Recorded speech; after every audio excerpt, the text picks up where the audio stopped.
Hello नमस्ते सबैजनालाई। आज फेरि स्वागत छ हाम्रो च्यानल इन्स्टिट्युट अफ लर्निङमा। र अहिलेसम्मको हाम्रो चलिरहेको सिरिजमा हामीले 4th च्याप्टर कम्प्लिट गरिसक्यो जो डाइनामिक्सको थियो। तर काइनेमेटिक्स र डाइनामिक्सको एमसीक्यू सेसन चाहिँ बाँकी थियो। मैले भने त्यो लेक्चरहरुमा कम्बाइन गरेर लिएर आउँछु भनेर, र त्यो लेक्चर चाहिँ आज हामी यहाँ कन्डक्ट गर्न गइरहेको छौं। र स्टेपमा अब यस्तो हो, यो सेसन सकिसकेपछि पनि सबैका सबै क्वेशन यहीँबाट आउँछ भन्ने जरुरी छैन है। किनभने कुनै पनि टपिक 100% त कम्प्लिट कसरी नै गराउन सक्दैन। केही न केही त अब नयाँ नयाँ कुराहरू टाइम आउँदै सिक्दै गइन्छ। क्वेशनले पनि धेरै कुरा सिकाएर जान्छ। त्यही पनि एज अ ओभरअल आइडिया चाहिँ यो लेक्चरबाट सबैले पाइहाल्छ कि एटेम्प्ट कसरी गर्ने भन्ने कुरा है त।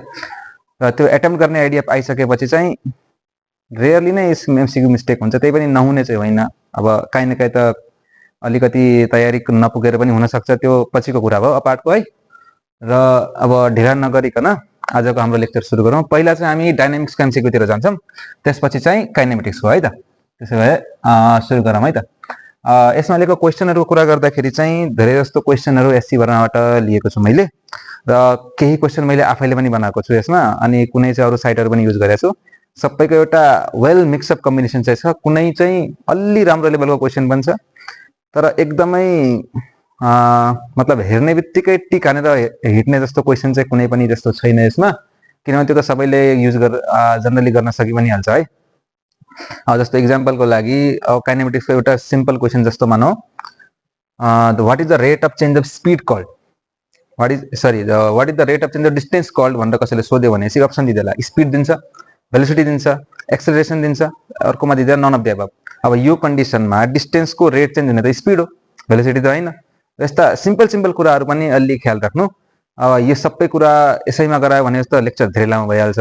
त्यसैले अन एन एभरेजमा आइडिया लगाउने हिसाबको एमसीक्यू लिएर आएको छु है त। सुरु गरौँ अब। ल, फर्स्ट क्वेशनले के भन्छ, a body weight W1 is suspended from the ceiling of a room through a chain of weight W2, the ceiling push the chain by a force भन्छ है त। यसो छ, एउटा सिलिङमा एउटा ब्लक छ, के भन्छ, सस्पेन्डेड इज फ्रम द अनि एउटा कुनै ब्लक छ जसको वेट छ W1, त्यो सस्पेन्डेड भइरहेछ यसरी। चेनको आफ्नो पनि वेट छ W2 है त। अब के भइरहेछ, W1 र W2 ले मिलेर फ्लोरले यो सिलिङलाई तानिरहेको छ कि छैन। तर यो यहाँनिर के तल खस्छ भन्ने त कुनै पनि केस भनेको छैन। जसले गर्दाखेरि के बुझ्नु पर्यो भनेपछि यहाँबाट जति फोर्स यसले तलतिर लगाइरहेको छ नि, यो वे चेन र ब्लकले सिलिङले पनि त्यति नै फोर्स इक्विभलेन्ट अपोजिट एमाउन्टमा माथितिर तान्ने हो। यसरी नै न्युटन थर्ड ला ब्यालेन्स भएपछि अनि इक्विलिब्रियममा रहन्छ, हो कि हैन। त्यसो भए टोटल वेट तल कति भयो त, W1 प्लस W2 चेनको र ब्लकको वेट, र माथितिर तान्ने वेट कति भयो त F छ भनेपछि यो कन्डिसनमा एक्सेलरेसन त 0 छ। त्यसो भए यो जो F छ नि, F भनेको सिलिङले माथितिर तानेको फोर्स है त। त्यसो भए F को भ्यालु कति भयो त, W1 प्लस W2। सो कुन अप्सन मिल्यो त, अप्सन सी हुन्छ। त्यस्तै अर्को क्वेशनले के भन्छ, when a horse pulls a cart the force that helps the horse to move forward is the force exerted by भनेर चारवटा अप्सन दिन्छ है त। अब सबैले सिरियलहरु हेरिराखेको होला, त्यसमाहरु पनि देखाइराखेको हुन्छ। जस्तो पुरानो हाम्रो महाभारत रामायणतिर पनि त्यहाँ घोडा गाडीहरु सबले देखेको होला, नत्र नर्मल लाइफमा त अब आजकल त त्यति देख्न नमिल्ला। त्यही पनि कहीँ देख्यो भनेपछि घोडाले गाडी तान्दाखेरि उसले के गर्छ, जस्तो यस्तो एउटा सानो घोडाको खुट्टा जस्तो भने यस्तै बेन्ड भएर अलिअलि हिट्ला हैन, यो यसले यतातिर यसरी फोर्स लगायो,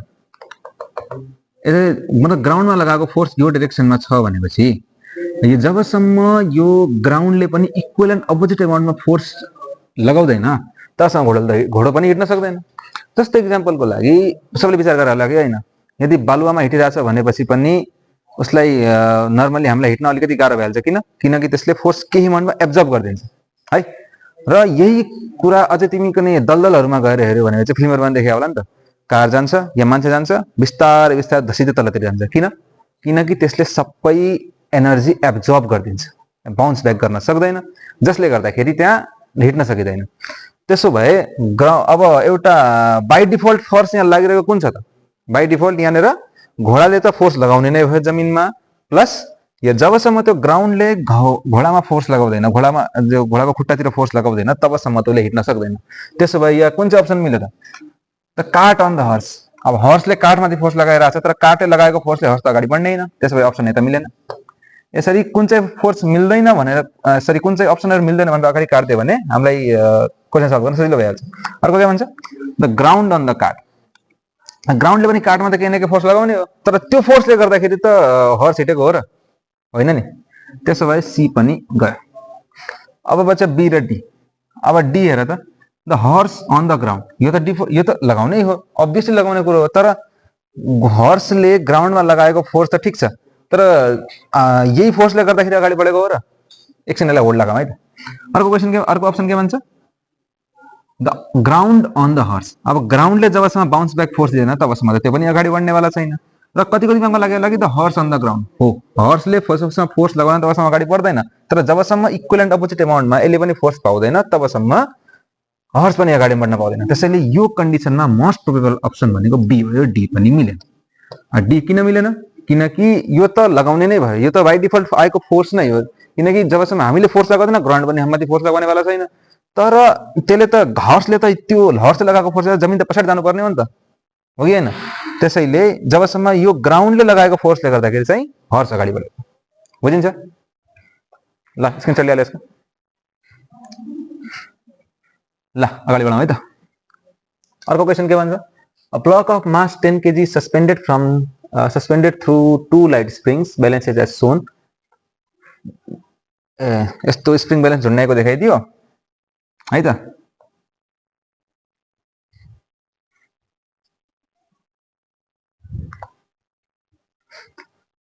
ल हेर है त, यसरी एउटा स्प्रिङ ब्यालेन्स झुन्डाएको देखाइदियो, तलतिर लगाएको छ 10 kg को ब्लक है त। अब यो ब्लकले गर्दाखेरि इन दुबईमा आउने फोर्सेसहरुको यदि कुरा गर्ने भने यो त स्प्रिङ हो नि, यसरी यसरी यसरी स्प्रिङ आयो, यो बीचमा रोप छ, फेरि स्प्रिङ आयो, फेरि तल स्ट्रिङ आयो। सबलाई थाहा छ यो स्ट्रिङमा तलतिर जति फोर्स लागिरहेको छ, अब यो 10 kg भने यसले लगाउने फोर्स कति हुने त, मानौ 100 न्यूटन, मानौ कि 100 न्यूटन मानौ, ग्रेभिटीलाई 10 मान्यो भने चाहिँ जति फोर्स यहाँ लाग्यो त्यति फोर्स यहाँ लाग्ने, जति फोर्स यहाँ लाग्यो यहाँ लाग्ने, त्यति लाग्यो यहाँ लाग्यो, त्यति यहाँ लाग्ने, त्यति त्यति त्यति त्यति त्यति त्यति गर्दै गर्दै ओभरअलमा सबैमा फोर्स एउटै लाग्ने। अब कतिको दिमागमा के जाला कि सर यो त फोर्स एउटै कसरी भयो, किनभने तल एउटा स्प्रिङ ब्यालेन्स छ, माथि पनि एउटा स्प्रिङ ब्यालेन्स छ। अब भनेको त सेम मेटेरियलले एकछिनको लागि एजम गर न, सेम मेटेरियलले बनेको भने चाहिँ जति एक्सटेन्सन है, जति एक्सटेन्सन यो स्प्रिङमा आउँछ नि त्यति एक्सटेन्सन यो स्ट्रिङमा पनि आउँछ, सरी स्प्रिङमा पनि आउँछ। जति एक्सटेन्सन यो स्प्रिङमा त्यति एक्सटेन्सन यो पनि स्प्रिङमा आउने, किनकि तलतिर तान्ने फोर्स त एउटै छ नि त, हो कि हैन। त्यसो भए हामीले यो स्प्रिङ फोर्स जस्तो निकाल्छौं नि, F इक्वल टु भन्छ माइनस के अफ एक्स। यो के लाई हामीले स्प्रिङ कन्स्टेन्ट भन्ने गर्छौं र एक्स भनेको डिस्प्लेस भएको डिस्टर्बेन्सको डिस्टेन्स भनौं। जस्तो मानौ सुरुमा यो स्प्रिङ यति थियो, तर यो 10 यो फोर्सले गर्दाखेरि चाहिँ अलिकति तान्नियो र यसो यसो यसो यसो हुन सक्यो भनेपछि यो इनिशियल पोजिसनबाट कति तल आयो, यो डिस्टेन्सलाई, यो डिस्टेन्स भनेको एक्स डिस्टर्ब डिस्टेन्स भन्छ यसलाई है त। र यो केसमा हेर त, जति एक्सटेन्सन यसमा आयो तलवाला स्प्रिङमा त्यति एक्सटेन्सन माथिको पनि स्प्रिङमा आउने हो कि हैन, किनभने तलतिर तान्ने फोर्स त एउटै छ नि। अब यहाँ हेर 10 kg को फोर्सले जति फोर्स लगाएर यो स्प्रिङलाई तान्यो, यति फोर्सले त यो स्प्रिङले माथिको स्प्रिङलाई पनि त तान्ला।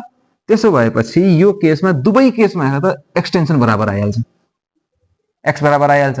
अब यदि एक्स बराबर आयो भने दुवैमा लाग्ने फोर्स बराबर हुन्छ, हो कि हैन। अब दुवैमा लाग्ने फोर्सै बराबर भइदियो भने चाहिँ दुवैले एक्सपिरियन्स गर्ने वेट पनि सेम हुन्छ, कुरा बुझिन्छ। त्यसैले यो केसमा कुन चाहिँ होला त, के भन्छ यसले, the readings may be anything about their sum will be 10 kg। अब यो वेटलाई अब यहाँ केजीमा लेख्दै छ, न झुकिने काम नगर्नु। अब यो केजीले एकछिन लागि न्युटन मान्दिनु हुन्छ, नत्र भने यतिकै छोडिदिनु हुन्छ। Readings may be anything but their sum will be 10 kg, यस्तो होला भन्ने जरुरी छैन। त्यसो भए यो क्वेशन अप्सन गलत भयो। अर्को के भन्छ, the upper scale will read 10 kg and the lower 0। त्यस्तो पोसिबलै छैन, किनभने यति त्यस्तो हुन्थ्यो भनेपछि त यो माथिको स्प्रिङलाई नतान्ने कन्डिसन बनाउनु पर्थ्यो, या भन्नु पर्थ्यो कि यो स्प्रिङ बिचैबाट कट हुन्छ बीचमा, अनि मात्र यसले भन्न पाउँछ। त्यही पनि यस्तो कन्डिसनहरु दिएको छैन जसले गर्दाखेरि लोअर 0 त हुने कुनै चान्सै छैन, किनकि लोअरमा त उस्तै 10 kg को बक्स लागिरहेको छ, हो कि हैन। त्यसैले यो अप्सन त उसै काट्दियो। अर्को, both the scales will read 5 kg भन्छ, यो त झनै पोसिबल छैन। लागिरहेछ तलको 10 यहाँ ल एकचोटिको लागि मानव माथिको लागि इन केस आइदियो 5, तर तल कसरी होला 5 आउँदैन नि। त्यसो भए यो अप्सन पनि मिलेन। अब त तीनै गलत भएले बच्यो एउटा, हो कि हैन? यो हो पनि कि यो अप्सन पनि एउटै बचेको हुनाले राइट भयो, उसरी पनि राइट भयो। किनभने अब स्प्रिङ यसरी लागिरहेछ भनेपछि यो लास्टमा त अब स्प्रिङ हैन स्ट्रिङको जस्तै रूप लिइहाल्छ के यसले। जति फोर्स यहाँ लागिरहेको छ त्यति फोर्स चाहिँ सबैमा बराबर भएर बाँडिएर जान्छ। कुरो बुझिन्छ? स्क्रिनशट लिएर अगाडि बढाउँ है त्यसको। ल अगाडि बढाउँ। ल अर्को क्वेशन आयो। A block of mass m is placed on a smooth inclined plane of inclination theta with the horizontal. The force exerted by the plane on the block has a magnitude भन्छ। यस्तो भयो, एउटा block हामीले यसरी थियो यो inclination थीटामा, यो मानौ यसको मास एकछिनको लागि m छ, तल त mg आउने हो, सबैलाई थाहा भएको कुरा हो। अनि यो एंगल र यो एंगल बराबर हुन्छ भन्ने कुरा नै मैले प्रुभ गरेर देखाइदिएको थिएँ है। यो रिजल्टेन्ट फोर्स भयो। यसको एउटा कम्पोनेन्ट यता आउने mg cos थीटा, यता आउने एउटा mg sin थीटा है। अब यसको माथितिर लाग्ने नर्मल डिरेक्सन, नर्मल डिरेक्सन जहिले पनि सर्फेसको परपेन्डिकुलरतिर लाग्छ है त। मानौ n लाग्छ, मलाई के भनेको छ, the force exerted by the plane on the block of the ब्लकमा भन्छ यो प्लेनले, यो चाहिँ इन्क्लिनेसन प्लेन छ नि, यो प्लेनले ब्लकमा लगाएको फोर्स कुन हो, n normal reaction. Normal reaction कसँग बराबर हुने हो, mg cos थीटा सँग। कहाँ छ अप्सन? अप्सन सी है। अब अर्को केसमा के भन्छ, block of mass m is placed on a smooth wedge on inclination theta. The whole system is accelerated horizontally so that the block does not slip on the wedge. The force exerted by the wedge on the block has a magnitude. अब यस्तो भयो, यहाँनिर त एउटा horizontal force लागिरहेको छ mg sin theta, जसले गर्दाखेरि यो ब्लक तल खस्किने हो। अब मैले यो पुरै सिस्टमलाई यसरी एक्सेलरेट हरिजन्टली गरिदिए कि यो ब्लक अब तल खस्न नपाओस्। के त्यही त भनेको छ नि, द के भनेको छ, system is accelerated horizontally so that the block does not slip on the wedge. यो ब्लक त्यसमा स्लिप हुनु भएन, यो एक्सेलरेसन मैले लगाउनु पर्यो। र एक्सेलरेसन कतिखेर आउँछ, जब फोर्स लाग्छ। कति फोर्स लगाएपछि यो कन्डिसन आउला भनेर भनेको छ। त्यो फोर्सले, त्यो यो वेजले त्यो कन्डिसनमा यो ब्लकमा चाहिँ कति फोर्स लगाउ होला भनेको छ। भनेपछि मलाई फेरि यहाँ नर्मल रिएक्सन नै निकाल्नु पर्ने भयो कि भएन? त्यसै पहिला एउटा एज्युम गरौँ है त। हरिजन्टली त यता पनि पोजिटिभ एक्सिसतिर पनि हुन सक्छ र नेगेटिभ एक्सिसतिर पनि हुन सक्छ। अब कतातिर लगाउने त, यसो विचार गरौँ है त। अब यहाँ यो एकचोटिको लागि पोजिटिभ एक्सतिर मानौँ यसको एक्सेलरेसन, यसको मानौँ नेगेटिभ एक्सतिर यसको एक्सेलरेसन गइरहेको छ भनेपछि यतातिर गयो है त। अब यहाँ होल सिस्टम एक्सेलरेट यतातिर भइरहेको छ, तर अब मलाई त चाहिएको यो ब्लकको एक्सेलरेसन कतातिर भइरहेको छ। त्यसो भए अब चप्काइदियो स्युडो फोर्स, किनभने यो त एक्सेलरेटेड फ्रेम भइहाल्यो नि त। एक्सेलरेटेड फ्रेममा त्यतिकै क्याल्कुलेसन गर्न मिल्दैन हो कि हैन। यो ब्लक त यो m मार्क्सको जो ब्लक छ नि, यो त एक्सेलरेटेड फ्रेममा गएन र भने यो होल सिस्टम एक्सेलरेसनमा गएपछि यो वेजको एक्सेलरेसन र यसको एक्सेलरेसन मतलब पुरै एक्सेलरेटेड फ्रेममा गइसक्यो। एक्सेलरेटेड फ्रेममा गइसकेपछि त्यहाँ न्युटनको लजर भ्यालु ढुन्न अगाडि पनि भनिसकेको थिए। अब यहाँ आउँछ स्युडो फोर्सको कन्सेप्ट। त्यसो भए एक्सेलरेसन यतातिर गयो, मानौ फोर्स यतातिर लागिरहेको छ, फोर्स यतातिर लाग्यो भने एक्सेलरेसन यतातिर लाग्ला। त्यसो भए स्युडो फोर्स कतातिर लाग्यो, ठिक्क यतातिर है। अब यहाँ ठिक्क यतातिर लाग्यो। अब यहाँ हेर त, यो यतातिरको जो यो खै कलर चेन्ज गरिरहनु ल।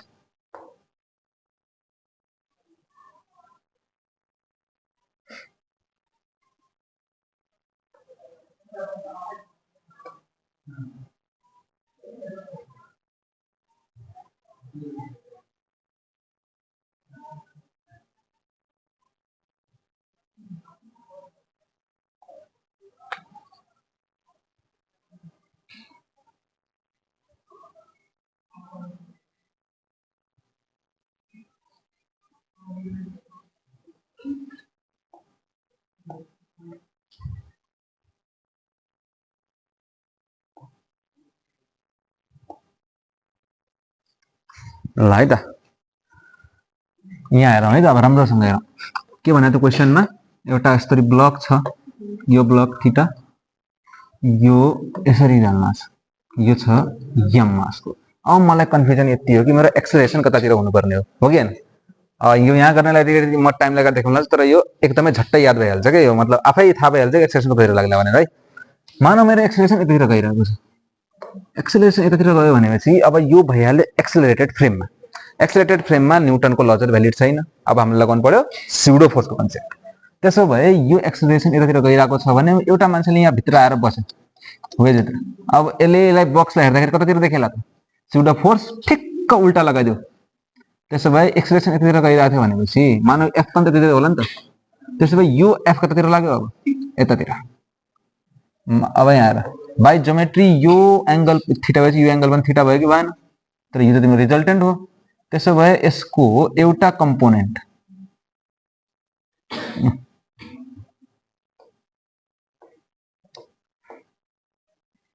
है त, यसको एउटा कम्पोनेन्ट यतातिर आउला यसरी,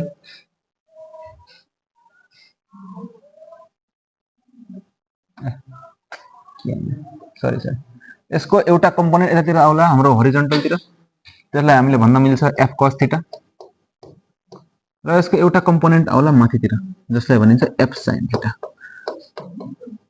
एफ साइन थीटा है त। अब के हो, अब एकछिनको लागि भर्टिकल फोर्सलाई नेग्लेक्ट गरिदेऊ त। भर्टिकल फोर्सलाई नेग्लेक्ट गरेर मैले यतातिर अब बाई डिफल्ट यतातिर एमजी साइन थीटा पनि त आउला छ त, एमजी साइन थीटा पनि यतातिर लागिरहेछ।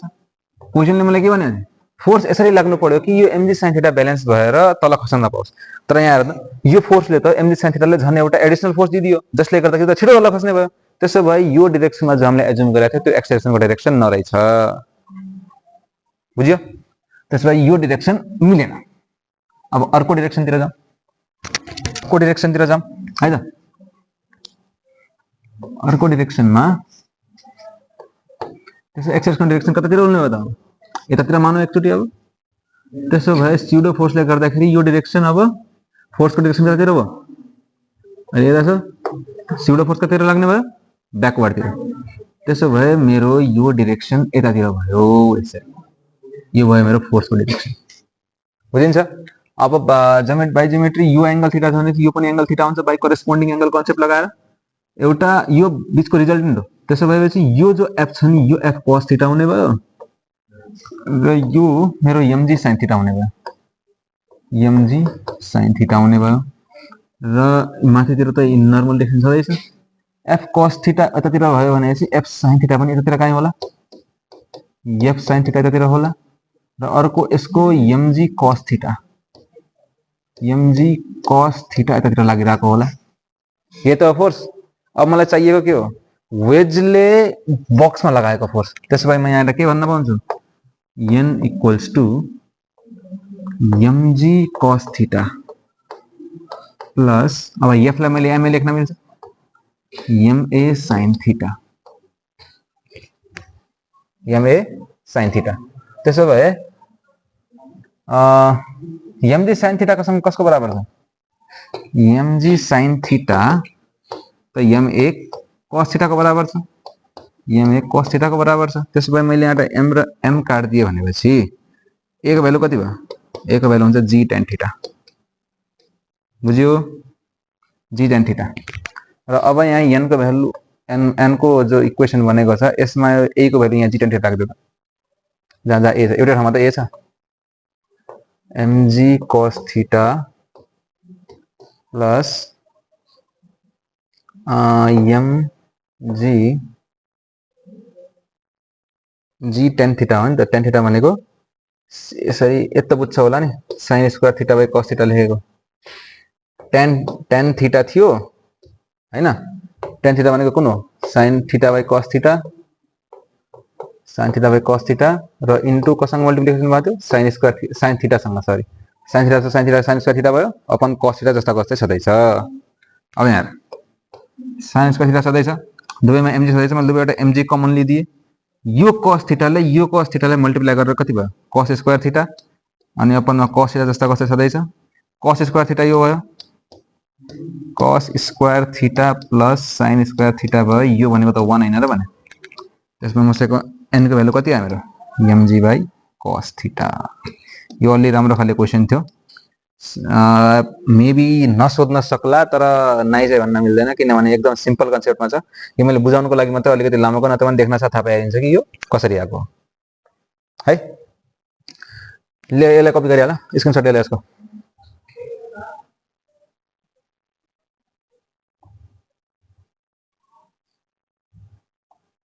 लियो ल है त बढाउँ अगाडि।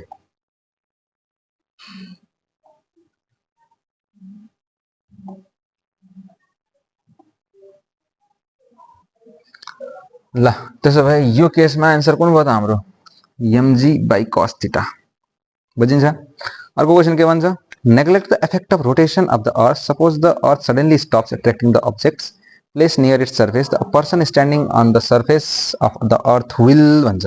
यस्तो अर्थ पनि आफ्नो एक्सिसमा यसरी रोटेट गरिरहेको हुन्छ जसले गर्दाखेरि यसको टेन्जेन्टतिर एउटा सेन्ट्रिफ्युगल फोर्स लाग्छ। यस्तो मानौ योमा एउटा अर्थ यस्तो छ, त्यसो भए यतातिर आफ्नो आफ्नो एक्सिसकोबाट रोटेट गर्ने क्रममा यसले टेन्जेन्सियली एउटा यस्तो फोर्स लगाउँछ।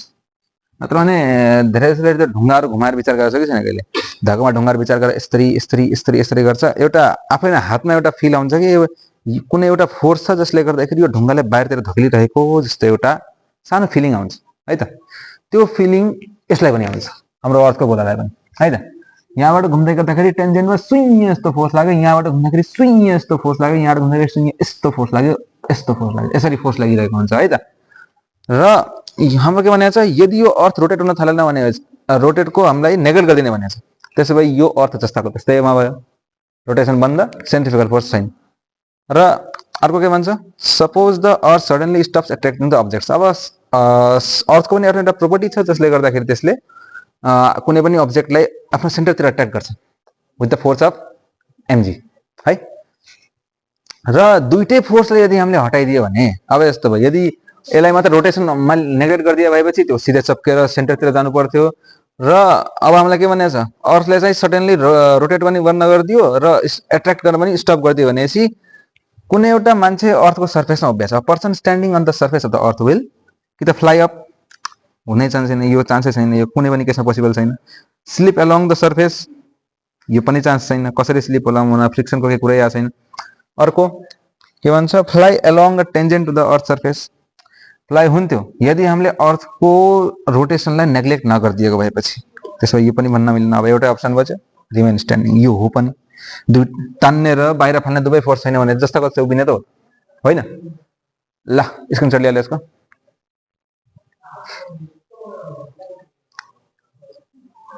ल अगाडि बढाउँ है त।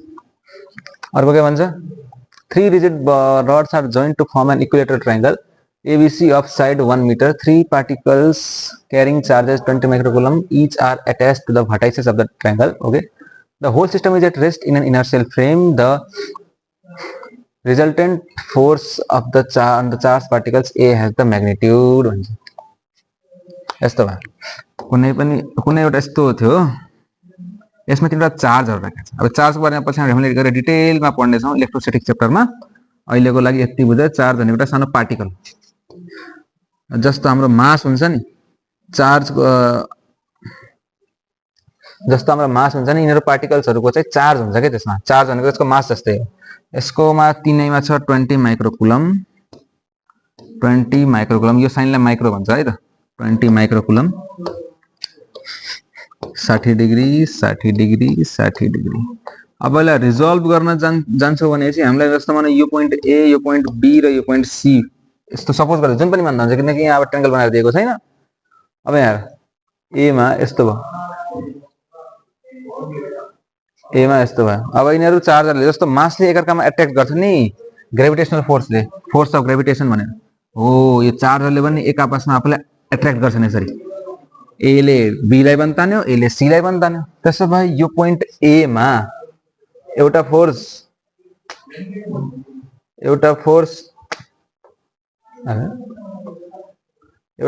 यसरी गयो, एउटा फोर्स यसरी गयो।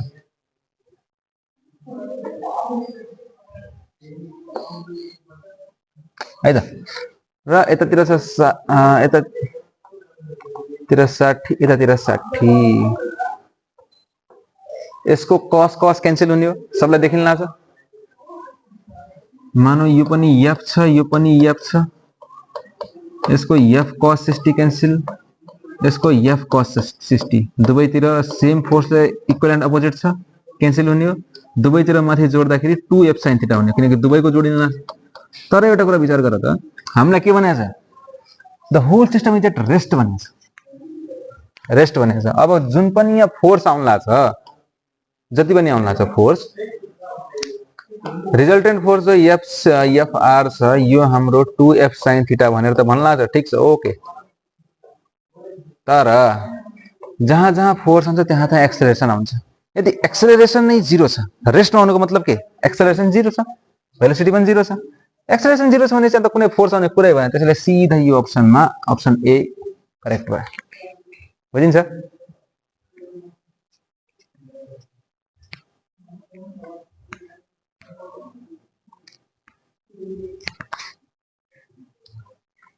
ल स्क्रिनशट लिएर अगाडि बढौँ है त। ल अगाडि बढौँ। अर्को के भन्छ, a reference frame attach to the earth. अर्थसँग अट्याच गरेको कुन होला? Is an inertial frame by definition, can not be inertial frame. यो क्वेसन कन्डिसन हाम्रो अप्सन बी नै ठिक हुन्छ। किन? अब हेर, इनर्शियल फ्रेम बाई डेफिनेसन भन्छ, यो किन भएन भन्दाखेरि इनर्शियल फ्रेम हुनको लागि के हुनुपर्छ, त्यो बडी आइदर यो इनर्शियल फ्रेमको लागि त्यो बडी हाम्रो यो के भन्छ अर्थको कुरा गर्दाखेरि अर्थलाई हामी इनर्शियल फ्रेम मानिरहेको थियौँ, रेस्टमा थियो। तर एक्चुअली त यो पनि रेस्टमा छैन, किनभने आफ्नै एक्सिसमा यसरी मुभ गरिरहेको छ, एक्सिसमा रोटेसन त भइरहेको छ, जसले गर्दाखेरि यसलाई हामीले पर्फेक्टली इनर्शियल फ्रेम भन्न मिल्दैन हो। यदि यो अप्सन बी नदिएर कुनै एउटा अप्सन थपिदिया भएपछि चाहिँ हामीले यो ए र सी अप्सन चाहिँ मिल्दो मिल्दो देखिन्छ, किनभने is an inertial frame because Newton's laws are applicable in this frame. यो भन्दा नि मोस्ट प्रोबेबल अप्सन हुन्थ्यो हाम्रो is an inertial frame by definition भन्न पनि मिल्थ्यो है। तर यो केसमा हामीले के भनिदियो, इनर्शियल फ्रेम हुन सक्दैन, यहाँ अर्थको रोटेसनको पनि कुरा गरिदियो क्या। त्यसैले यो केसमा अर्थको रोटेसनलाई नेग्लेक्ट नगर भनेको हुनाले हामीले यसलाई पर्फेक्टली इनर्शियल फ्रेम भनेर अर्थलाई पनि मान्न सकिँदैन। कुरो बुझिन्छ है त? अर्को क्वेसन हेर, the force exerted by the floor of an elevator on the foot of the person standing there is more than the weight of the person. अब के भन्छ, जो एउटा लिफ्टमा एउटा मान्छे छ, यो मान्छेले यो तल दिएको फोर्स, यसलाई भनिन्छ वेट, सबलाई थाहा भएको कुरा हो। र यो भन्दा standing more than the weight of the person भन्छ, तलबाट यसले दिने फोर्स चाहिँ वेट भन्दा बढी भइदियो, जसलाई मैले क्यापिटल आरले डिनोट गरेँ। मैले अगाडि पनि पटक पटक भनिरहेको छु, यदि सर्टकट केसमा है त, लिफ्ट यदि माथि गयो भनेपछि चाहिँ लिफ्ट अपवार्डको केसमा के हुन्थ्यो, एक्सेलरेसन मेरो जी प्लस ए हुन्थ्यो। डाउनवर्ड गएको केसमा के हुन्थ्यो, एक्सेलरेसन मेरो जी माइनस ए हुन्थ्यो। यो यसलाई भनिन्छ जी इफेक्टिभ। अब इफेक्टिभ जी इफेक्टिभ के भयो, यहाँ मेरो नर्मल रिएक्सन के हुन्छ, यहाँ एम इन्टु जी इफेक्टिभ। यो अब मलाई के भनेको छ, अब कुन केसमा बढी होला आफै पनि भन्न सकिन्छ नि त, यो प्लस भएको केसमा बढी होला। त्यसो भए यो लिफ्ट पक्कै पनि माथितिर एक्सेलरेट गरिरहेको हुनुपर्ने हो भन्ने यसको मिनिङ है त। अब कुन कुन मिल्छ हेरौँ है त। के भन्छ, going up and slowing down, माथितिर जान लाग्छ, स्लोइङ डाउन लाग्छ। माथितिर गएको केसमा स्लोइङ डाउन हुनुको मतलब के, एक्सेलरेसन अझै पनि तलतिर छ, त्यसो भए मिलेन ए नम्बर। बी के भन्छ, going up and speeding up, मिल्यो, माथि पनि जान लाग्छ, स्पिडिङ अप भनेको एक्सेलरेसन पनि हुन लाग्छ। अर्को के भन्छ, going down and slowing down, तलतिर जान लाग्छ तर स्लो हुन लाग्छ। यसको मतलब के, यसको अपोजिट डिरेक्सनमा एक्सेलरेसन लागिरहेको छ, त्यसो भए तल गइरहेछ, एक्सेलरेसन माथि छ, त्यसैले यो अप्सन पनि मिल्यो, यो मल्टिपल करेक्ट अप्सन थियो है त। अर्को के भन्छ, going down and speeding up, तलतिर गइरहेको छ, स्पिड पनि बढिरहेको छ, भन्नुको मतलब के, जी माइनस ए वाला, त्यसो भए अप्सन डी पनि मिलेन, बी र सी मिल्यो है त। अब अहिलेसम्म मल्टिपल करेक्टको अप्सन त एनीबीले जहाँसम्म मलाई थाहा छ सोधेको छैन हेर है। अब मेबी मलाई थाहा नभएको पनि हुनसक्छ, त्यही पनि यस्तो यो क्वेसनमा एउटा अप्सन हटाएर यसलाई सिंगल करेक्ट पनि बनाउन मिल्छ, त्यसैले अलि विचार गर्नु है त। यो सर्टकट ट्रिक याद राख्नु, यो माथि गयो भने जी प्लस ए, तल आयो भने जी माइनस ए। यदि रेस्टमा छ भने त यो एक्सेलरेसन क्यान्सल भइहाल्छ, आर इक्वल टु एमजी भइहाल्छ, हो कि हैन? ल स्क्रिनशट लिया ल, 1 2 3 ल। अर्को क्वेसन आयो, a smooth wedge A is fitted in a chamber hanging from a fixed ceiling near the earth surface. A block B is placed on the top of the wedge. Take a time t to slide down the length of the wedge. If the block is placed at the top of the wedge and the cable cutting the chamber is broken at the same instant भन्छ एउटा chamber यस्तो chamber छ यसमा एउटा मैले wage राखिदिए मानौ एकछिनको लागि यसको इन्क्लिनेसन थीटा जे माने पनि हुन्छ यो ब्लक एउटा मास m छ माथिबाट अट्याच भइरहेको छ है त अब के भयो यो ब्लक यतिकैमा यसलाई तलाउनको लागि केही टाइम लाग्थ्यो तर क्वेशनले के भनिदियो माथिबाट एउटा यसरी मैले यो केबल काटिदिए केबल काटिदिएपछि यो पुरै सिस्टम तल झर्यो अब मलाई यो अप्सनहरु हेरेर म्याच गर भनिन्छ पहिलो अप्सनले के भन्छ take a time longer than t to slide down the wedge अब माथिबाट तल आइरहेको छ एक्सेलरेसन ग्रेभिटी तलतिर लागिरहेको छ यो भर्टिकल डाइरेक्सनको फोर्सले त यसमा कुनै पनि फोर्स डेभलपै गरिरहेको छैन जसले गर्दाखेरि यो तलतिर खसोस् त्यसो भए न लंगर पनि भन्न मिल्दैन शटर पनि भन्न मिल्दैन जसले गर्दाखेरि ए र बी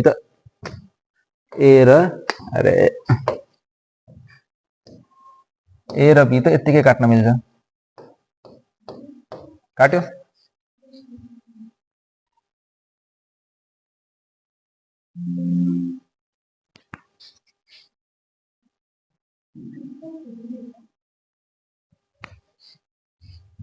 एकछिन है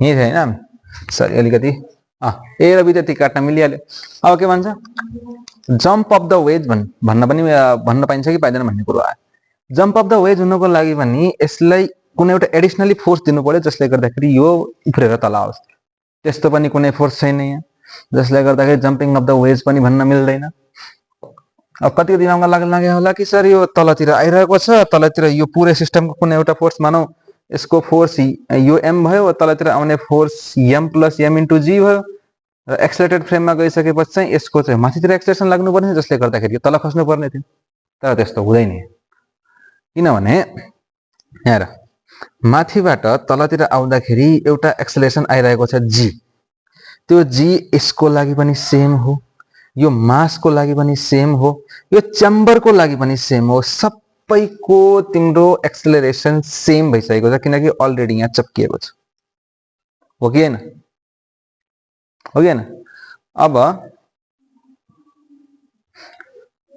अब यो भन्दा अगाडिको केसमा अब कसैले डाउट आउन सक्छ कि सर त्यो वेज र त्यो ब्लकको केसमा त्यहाँनेर हामीले जो यो यसलाई चाहिँ हामीले स्युडो फोर्स कन्सेप्ट लगाएर उल्टा चाहिँ किन गरेको थियौं भन्ने कसैको दिमागमा आउन सक्छ त्यसको पनि आन्सर छ किनकि त्यो केसमा हामीले यो वेजलाई एक्सेलरेसन दिइराको थियौं वेजलाई एक्सेलरेसन यसरी दिइराको थियौं कि जसले गर्दाखेरि यो ब्लक तल नझडोस् भनेर तर अब यहाँ के छ यहाँ चाहिँ कनेक्सन टुट्ला भन्नेलाई कसैलाई शंका लाग्छ त्यो पनि हुने पोसिबिलिटी छैन किनभने अगाडिदेखि नै चप्केको छ सेम इन्स्टेन्टमा दुईवटा अब्जेक्ट चप्केको एकैचोटी तल खस्छ भने त्यहाँ त त्यो उफ्रिने अलग हुने कनेक्सन टुट्ने कुनै कुरै आउँदैन किनभने यहाँ तलबाट जो यो खस्ने जो यो छ किनभने एक्सेलरेसन त सबैमा सेम लागिरहेको छ त्यसमा पनि सेम एक्सेलरेसन सानो ब्लकमा पनि सेम एक्सेलरेसन वेजमा पनि एक्सेलरेसन दुवैमा सेम भएपछि त दुवै एउटै ठाउँमा उभिएको भन्न मिल्छ फ्री फलको केस भयो नि त यो त फ्री फलको केसमा त त्यहाँनेर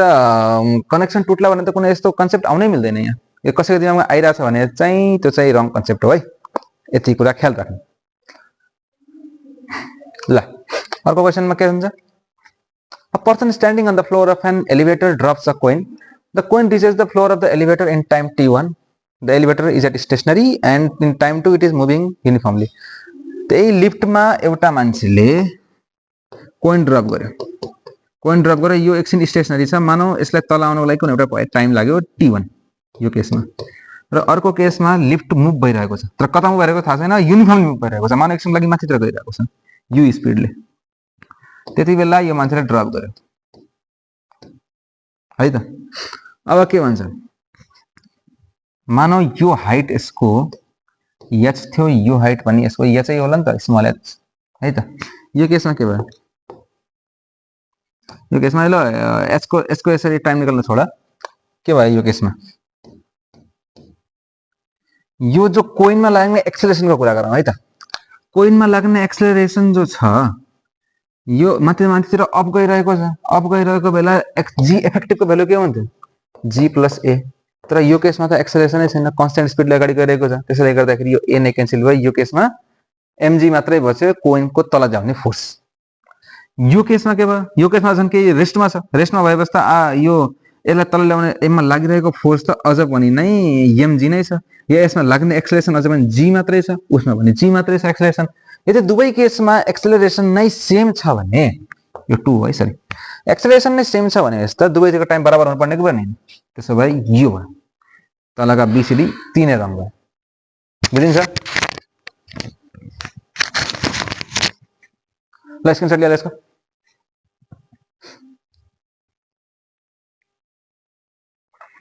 ल। अब अर्को क्वेशनले के भन्छ, a force F1 acts on a particle so as to accelerate it from rest to velocity v. The force F1 is then replaced by the F2 when it deaccelerates to rest. एउटा particle थियो भी, sorry एउटा particle थियो यहाँनिर, एउटा कुनै मानव P particle थियो।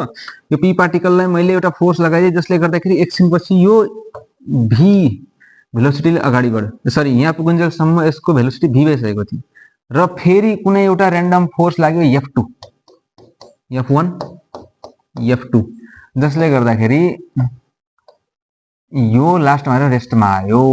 मानौ यही पार्टिकल पी रेस्टमा आयो, यहाँ पनि v u इक्वल टु 0, यहाँ पनि u इक्वल टु 0। अब के भने F1 must be equal to F2, F1 may be equal to F2, F1 must be unequal to F2, none of this भन्छ।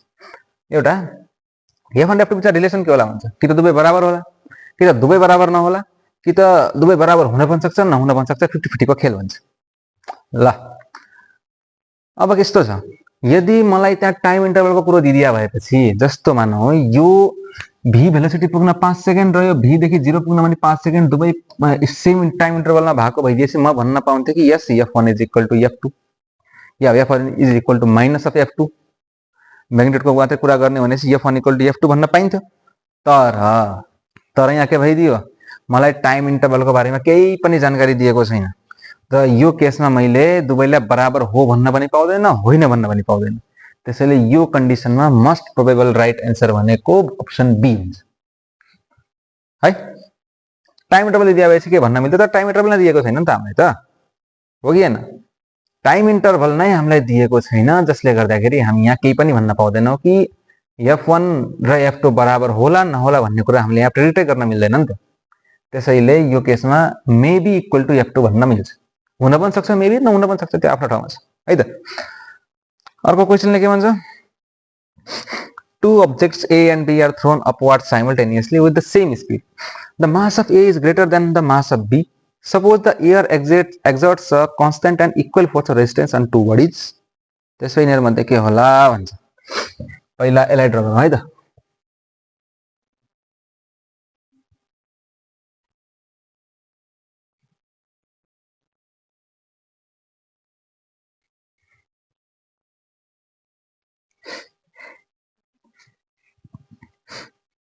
त्यसो भए यहाँ हेर्दा अब एउटा मास जसको मानव क्यापिटल एम को मास र स्मल एम को मास, यो सानो मास है त, इन दुईटै यसरी माथि गइरहेको छ, दुईटै यसरी माथि गयो। अब मलाई के भनेको छ, मलाई के भनेको छ, इन दुईटा मध्ये कुन चाहिँ माथिसम्म जाला भनेर। दुवैको स्पिड यु, यसको पनि यु, यसको पनि यु। अब यसमा लाग्ने, यसलाई तलतिर तान्ने फोर्स कुन छ, स्मल एमजी, यसलाई तलतिर तान्ने फोर्स कुन छ, क्यापिटल एमजी। यसलाई यसमा लाग्ने एयर रेजिस्टेन्सको फोर्स कति छ, मानौ स्मल एफ, यसमा पनि लाग्ने मानौ स्मल एफ, किनभने दुवैमा कन्स्टेन्ट र इक्वल लागिरहेको छ।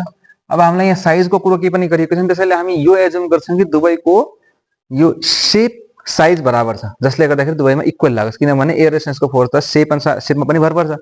अब जस्तो मानौ यस्तो फ्ल्याट, यस्तो कुनै फ्ल्याट सिट यसरी दिदियो भने चाहिँ यसमा बढी लाग्ने भयो, यसमा कम लाग्ने भयो, किनकि सर्फेस एरिया सानो छ है त। ल त्यो भएर सर्फेस एरियाको कुरा, तर हामी यहाँ इक्वल मानेर हिँडिरहेका छौँ है त। अब यो केसमा हेर्दा दुवै केसमा एक्सेलरेसन निकाल त एकचोटी।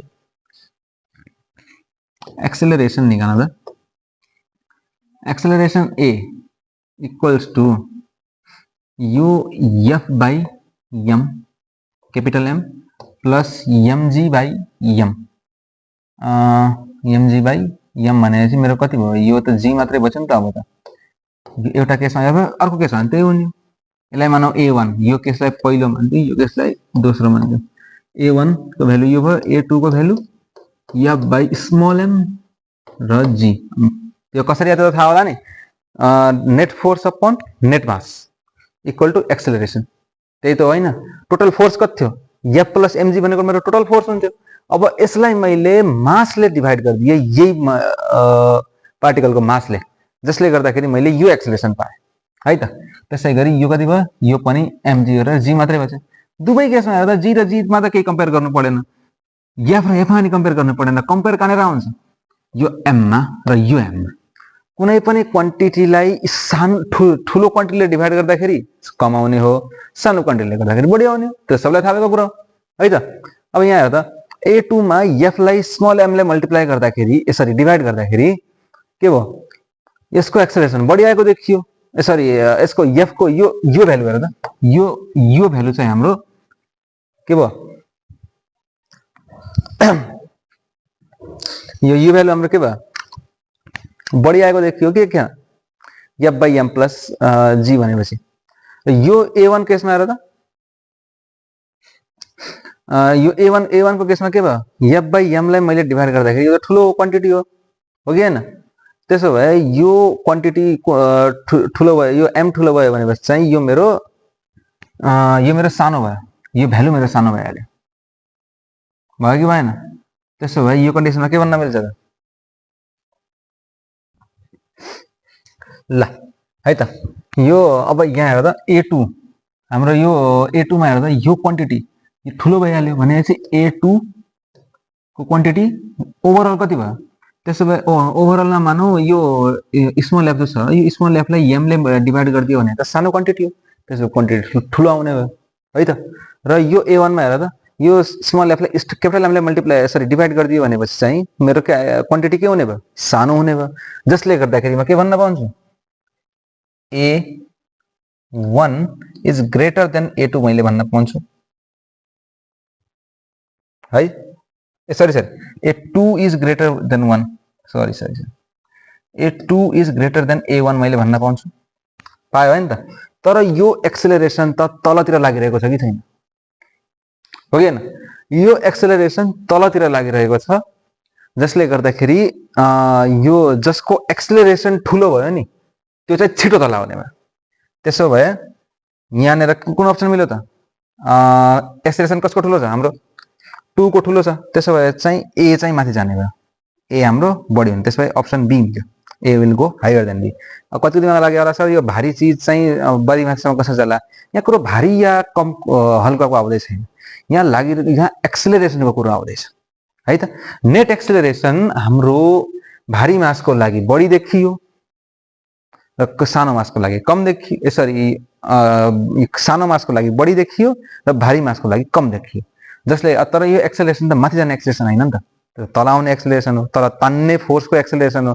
जसले गर्दाखेरि अब जति एक्सेलरेसन बढी भयो त्यति छिटो फोर्सले तल तान्ने भन्ने कन्सेप्ट जाने भयो त्यसो भए यो कन्डिसनमा हाम्रो इन्भर्सली प्रोपोर्सनलको रिलेसन जाने भयो क्या एक्सेलरेसनसँग टाइमको त्यसैले a will go higher than b भन्न मिल्छ अब यही क्वेशनमा मैले कसैलाई भन्दिए भएपछि which will come fast towards the earth भन्दिए भएपछि चाहिँ obviously b त छिटो तल आउँछ किनकि यो यसको h max को भ्यालु कम छ कुरा बुझिन्छ स्क्रिनशट लिएर यसको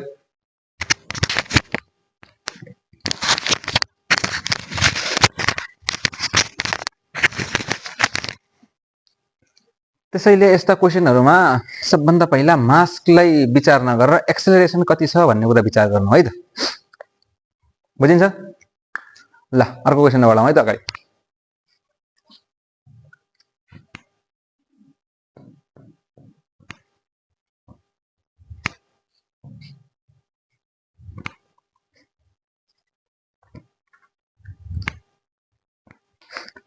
ल अर्को क्वेशनले के भन्छ the force exerted by the elevator is more than a त अघि नै क्वेशन आएर फेरि दोहोरिएर है त कुन थियो हाम्रो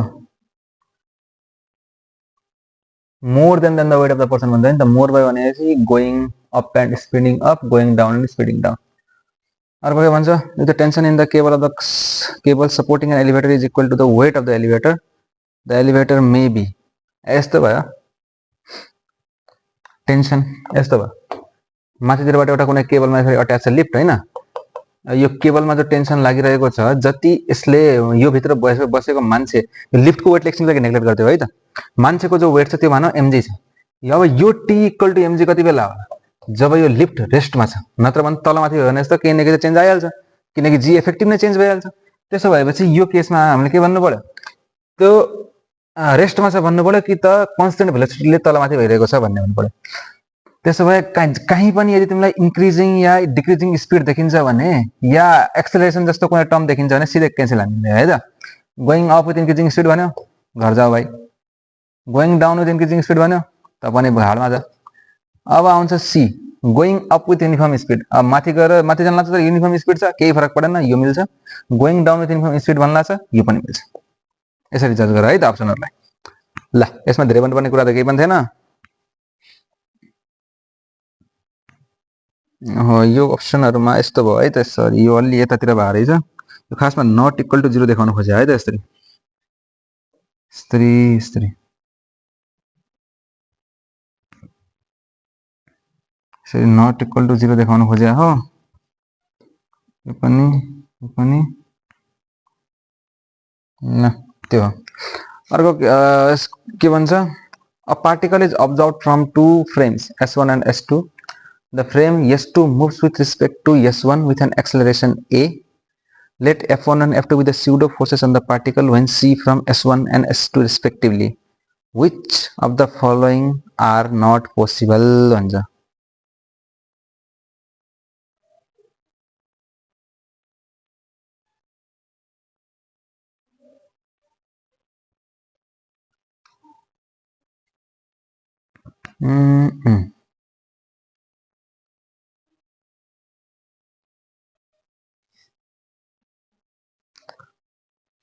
यस्तो भयो, एउटा पार्टिकल छ यस्तो है त, एउटा फ्रेम छ मानौ S1, एउटा फ्रेम छ मानौ S2 है त।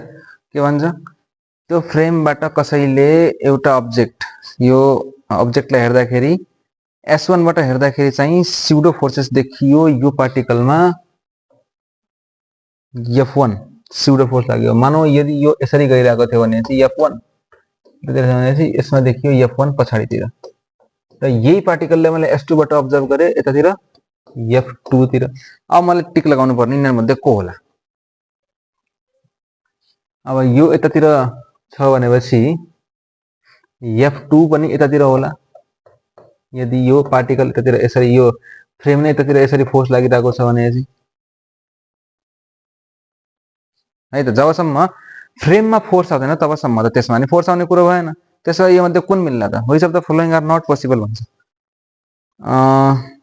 F1 equals to 0, F1 equals to 0। यदि F1 हाम्रो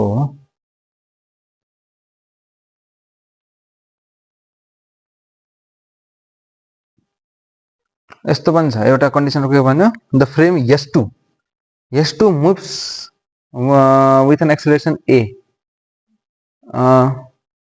acceleration a ले यतातिर गइरहेको छ भनेपछि यतातिर आयो। यो कन्डिसन भइसकेपछि अनि उसले यसलाई F1 र F2 जस्तो देख्यो।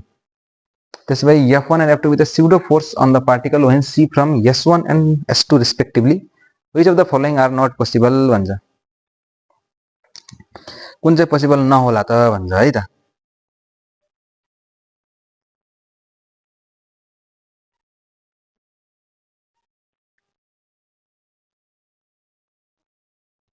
यस्तो छ, यदि कुन चाहिँ यो कन्डिसनमा सबभन्दा मिल्न जानेको अप्सन भनेको डी, नट पोसिबल भन्यो नि त। अब किन, यहाँ हेर, जबसम्म F1 र F2 आउँदैन तबसम्म त स्युडो फोर्स आउँदा कुनै तरिकै छैन नि, कन्सेप्टै छैन नि। यदि उसले S1 ले हेर्दाखेरि यदि यहाँ S2 यो पार्टिकलमा F1 उसले स्युडो फोर्स देखिरहेछ भनेपछि यसको मतलब के हो, यसको मतलब यो हो कि F1 यो S1 मा पनि हाम्रो फ्रेम S1 मा पनि कुनै न कुनै एउटा फोर्स लागिरहेको हुनुपर्छ भन्ने कन्सेप्ट हो है त।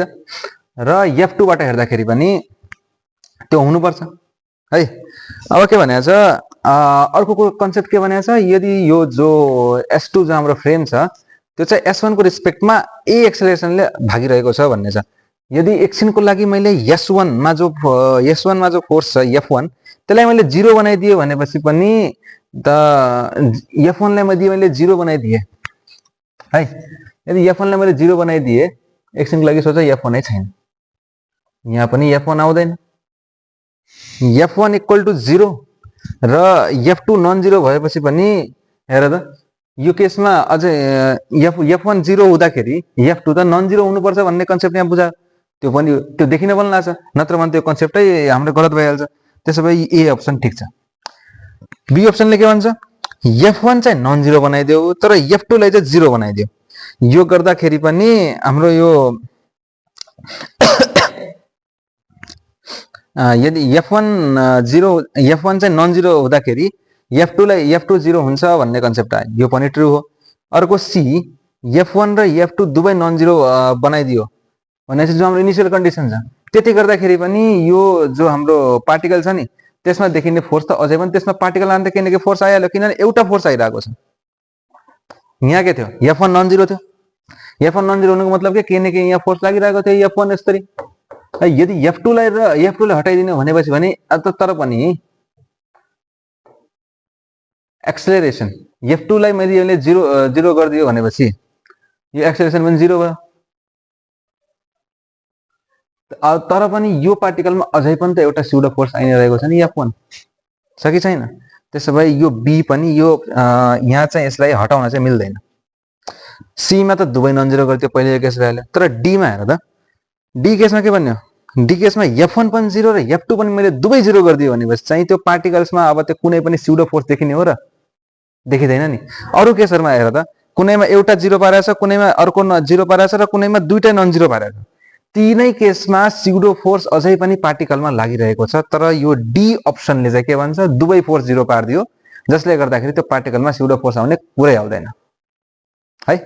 त्यसैले डी अप्सन यहाँ करेक्ट हो। स्क्रिनशट लिहाल ल, अगाडि बढौँ ल। अब यो हाम्रो यसको लास्ट क्वेशन हो डायनामिक्स को, तो काइनेमेटिक्स आयो फेरि ल है त। के भन्छ, what will be the value of tension in the string भन्छ। अब यहाँ हेर है, यहाँ लागेको छ, यसमा टेन्सन टी भयो, जति टेन्सन यहाँ छ त्यति टेन्सन यहाँ पनि आउला, त्यति टेन्सन यहाँ पनि आउला, त्यति टेन्सन यहाँ पनि आउला। त यहाँ सरी है, यो दुईटा टेन्सन छ, यो दुईटा टेन्सनले गर्दाखेरि यो माथिको जो रोपमा आउँछ नि, यो माथिको रोपमा चाहिँ 2D टेन्सन आउँछ। मैले अगाडि पनि पढाइसकेँ, याद राख्नु हो कि हैन।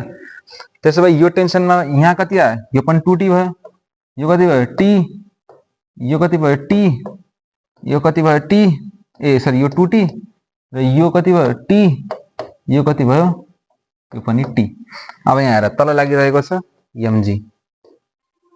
यदि कसैले अगाडिको लेक्चर हेरेको छैन भने चाहिँ यति बुझ्नु, यदि कुनै पनि एउटा पुल्लीमा दुईवटा स्ट्रिङहरु इनएक्सटेन्सिबल छ, जसको आफ्नो वेट छैन, जो आफैमा एक्सटेन्ड हुँदै छैन, एक्सेलरेसन यो स्ट्रिङको एक्सेलरेसन 0 छ भनेपछि चाहिँ इन दुईटा टेन्सनले गर्दाखेरि यो जो सिंगल एउटा रोप आइरहेको छ नि, अट्याच भएको रोपसँग, यो अट्याच भएको रोपमा चाहिँ आउने टेन्सन 2T हुन्छ है। यति अहिलेको लागि यति बुझिराख।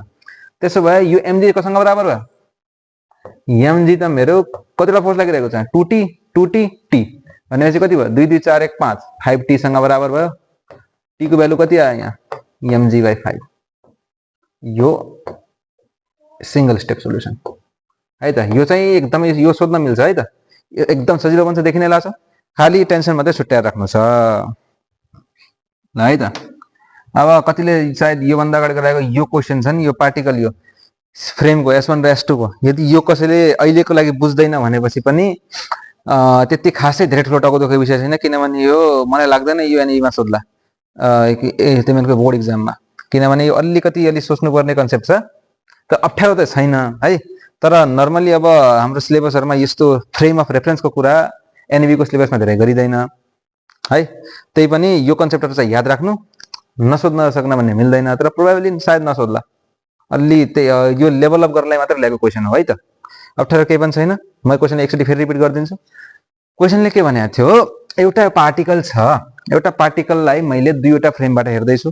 एउटा फ्रेम छ S1, एउटा फ्रेम छ S2 है त। अब यो दुईटा फ्रेमबाट हेर्दाखेरि मैले पाए कि त्यो पार्टिकलमा S1 बाट हेर्दाखेरि चाहिँ F1 स्युडो फोर्स लागिरहेको थियो र S2 बाट हेर्दाखेरि चाहिँ F2 स्युडो फोर्स लागिरहेको थियो है त। अब यिनीहरू दिएको अप्सन मध्ये कुन चाहिँ मोस्ट करेक्ट होला भनेर भन्छ।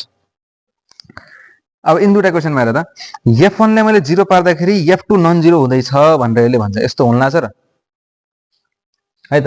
यदि मैले F1 0 पार्दियो भने त यो S2 ले गर्दाखेरि पनि त यसमा केही न केही स्युडो फोर्स आइरहेको छ नि त पार्टिकल्समा, छ कि छैन? किनभने यो S2 त आफू पनि अलिकति एक्सेलरेट भइरहेको छ। त्यसो भए यो केसमा मैले F2 नन जिरो भनेर जो भने यो अप्सन ए लाई मैले गलत भन्न मिल्दैन। बी को कुरा गरौँ। बी मा पनि त त्यसै छ।